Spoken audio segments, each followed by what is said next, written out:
ایک ایسی خوفناک اور وحشی قوم جن کا خروج نسل انسانی کی تباہی ثابت ہوگی۔ اس قوم کی عورتیں جو 1000 بچوں کو جنم دینے کی صلاحیت رکھتی ہیں، ان کی تعداد اتنی زیادہ ہے کہ ایک انسان کی نسبت سینکڑوں میں موجود ہے۔ لیکن یہ قوم کہاں قید ہے؟ کیا انہیں کسی دوسرے سیارے پر قید کیا گیا ہے؟ کیا حضرت ذوالقرنین کا سفر ایک خلائی سفر تھا؟ آج ہم اس ویڈیو میں یاجوج ماجوج کے قرآنی واقعے کو جدید سائنس اور فلکیات کی روشنی میں پیش کریں گے۔ ذوالقرنین اللہ کے ایک نیک بندے اور بادشاہ تھے جنہیں دنیا کے بڑے حصے پر حکومت عطا کی گئی تھی۔ قرآن مجید میں ذوالقرنین کے 3 سفروں کا حال بیان ہوا ہے۔ یہ سفر انتہائی عجیب اور عبرت خیز ہیں۔ آپ کا پہلا سفر مغرب کی جانب تھا جس کا مقصد آب حیات کو تلاش کرنا تھا، لیکن آپ اس میں ناممکن رہے۔ آپ نے دوسرا سفر مشرق کی طرف کیا جہاں سورج طلوع ہو رہا تھا، جہاں آپ ایک خانہ بدوش اور غیر مہذب قوم کی مدد کی۔ تیسرا اور سب سے عجیب و غریب سفر شمال کی جانب تھا۔ اس سفر کے دوران آپ ایک مقام پر پہنچے جس کا نام سدین تھا، یعنی 2 پہاڑوں کے درمیان کی جگہ۔ یہاں ایک قوم آباد تھی جو ایسی زبان بولتی تھی جو سمجھ سے بالاتر تھی۔ ان لوگوں سے آپ نے اشاروں میں باتیں کی۔ یہاں کے لوگوں نے حضرت ذوالقرنین سے شکایت کی کہ پہاڑ کے اس جانب ایک قوم آباد ہے جس کا نام یاجوج ماجوج ہے۔ یہ لوگ خوب فساد مچاتے ہیں اور ہم پر ظلم کرتے ہیں، لہٰذا آپ ان کے خلاف کارروائی کریں اور ہماری مدد فرمائیں۔ مورخین نے لکھا ہے کہ یاجوج ماجوج حضرت نوح علیہ السلام کے تیسرے بیٹے یافس کی اولاد ہیں۔ ان کی تعداد بہت زیادہ ہے۔ یہ لوگ سخت جنگجو اور وحشی لوگ ہیں۔ یہ جانوروں کی طرح زندگی گزارتے اور غاروں میں رہا کرتے ہیں اور بہار کے موسم میں نکل کر کھیتیاں اور سبزیاں کھا جاتے ہیں۔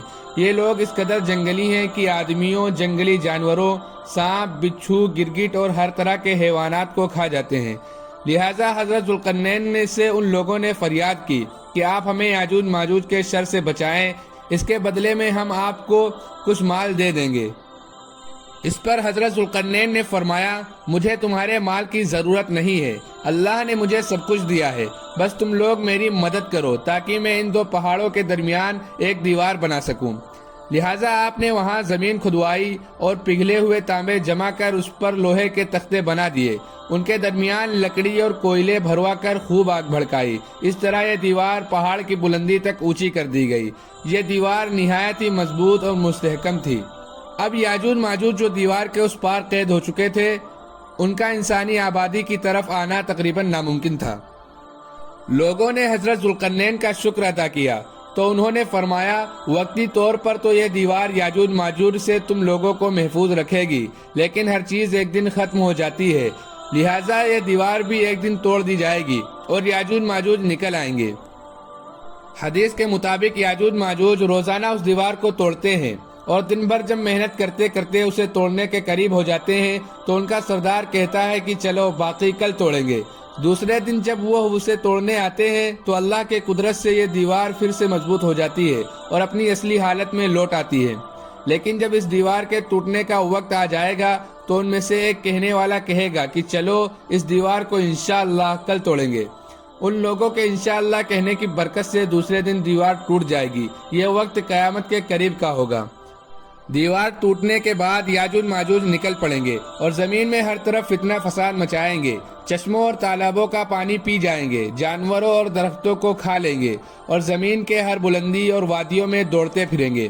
یاجوج ماجوج کون ہے اور وہ دیوار آج کہاں موجود ہے؟ اس کے متعلق ہر زمانے میں علماء محققین کے الگ الگ رائے اور تعویلات موجود ہیں اور اس میں اختلاف کثیر ہے۔ پہلا نظریہ یہ ہے کہ تتار اور منگول ہی یاجوج ماجوج تھے جو 11ویں صدی میں اسلامی ممالک پر حملہ آور ہوئے اور خوب تباہی مچائی۔ دوسری رائے یہ ہے کہ یورپی اور امریکی اقوام ہی یاجوج ماجوج ہیں، کیونکہ عیسائی لٹریچر میں بھی انہیں گوگ اینڈ میگوگ کی نسل سے جوڑا گیا ہے، جنہوں نے 18ویں صدی میں دنیا کے مختلف حصوں پر قبضہ کیا اور خوب لوٹ مار کی۔ تیسرا نظریہ یہ ہے کہ ترک قوم ہی یاجوج ماجوج کی اولاد ہیں، جنہوں نے عہد وسطیٰ میں پورے وسط ایشیا پر اپنی حکومتیں قائم کی۔ لیکن اب یہ سوال اٹھتا ہے کہ وہ عظیم اور بلند دیوار کہاں ہے جو حضرت ذوالقرنین نے یاجوج ماجوج سے حفاظت کے لیے بنائی تھی؟ لہٰذا مختلف ممالک میں پانے جانے والی تاریخی دیواروں اور دروں کو یاجوج ماجوج کی اس دیوار سے جوڑا جاتا رہا ہے جن میں دیوار چین، دیوار قفقاز، جرمنی کا دیوار برلن اور روس کا درہ داریال بھی شامل ہے، لیکن یہ تمام دیوار اتنی مضبوط نہیں ہیں کہ انہیں توڑا نہ جا سکے، اور نہ ہی یہ لوہے اور تانبے پلائی دیوار ہیں، لہٰذا یہ تمام تعویلات بھی فاسد قرار پاتے ہیں، اور یہ دیوار ذوالقرنین کی ساخت و بناوٹ پر اطلاق نہیں کی جا سکتی۔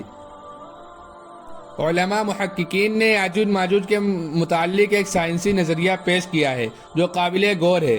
اس نظریے کے مطابق حضرت ذوالقرنین انسان نہیں بلکہ ایک فرشتے تھے، جیسا کہ روایتوں میں آتا ہے کہ ایک دفعہ حضرت علی نے ایک شخص کو یہ کہتے ہوئے سنا کہ او ذوالقرنین، جس پر آپ نے اسے غصے سے فرمایا، پیغمبروں کے نام پر اپنے نام رکھنا تم لوگوں کے لیے کافی نہیں جو اب ایک دوسرے کو فرشتوں کے ناموں سے پکار رہے ہو۔ اس روایت سے صاف ہوتا ہے کہ حضرت ذوالقرنین الیگزینڈر دی گریٹ یا سائرس نہیں، جیسا کہ کچھ لوگ انہیں ایک دنیاوی بادشاہوں سے جوڑتے ہیں، بلکہ وہ ایک فرشتے تھے جو ایک مخصوص کام کے لیے مقرر کیے گئے تھے۔ سورہ کہف کی آیتوں میں لکھا ہے کہ بے شک ہم نے اسے یعنی ذوالقرنین کو زمین پر حکمرانی دی تھی، اور ہم نے اسے ہر چیز سمجھنے کے لیے ایک راستہ دیا، تو وہ ایک راستے پر روانہ ہوا۔ ان آیات میں لفظ سببہ کو محققین نے آسمان پر جانے کا راستہ قرار دیا ہے۔ اس راستے پر چل کر ذوالقرنین آسمانوں پر گئے تھے۔ حضرت ذوالقرنین ایک ایسے مقام پر پہنچے تھے جہاں سورج کالے پانی میں ڈوب رہا تھا، جبکہ آج ہم جانتے ہیں کہ سورج غروب نہیں ہوتا بلکہ وہ بھی زمین کی طرح اپنے مدار پر گردش کر رہا ہے۔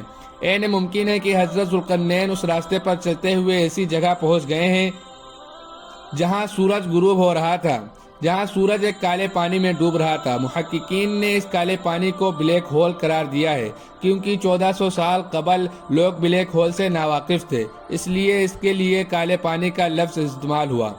حضرت ذوالقرنین کے تیسرے سفر کے متعلق یہ ذکر ہوا ہے کہ وہ ایک ایسے مقام پر پہنچے تھے جہاں 2 سد یعنی رکاوٹ کے بیچ ایک قوم آباد تھی۔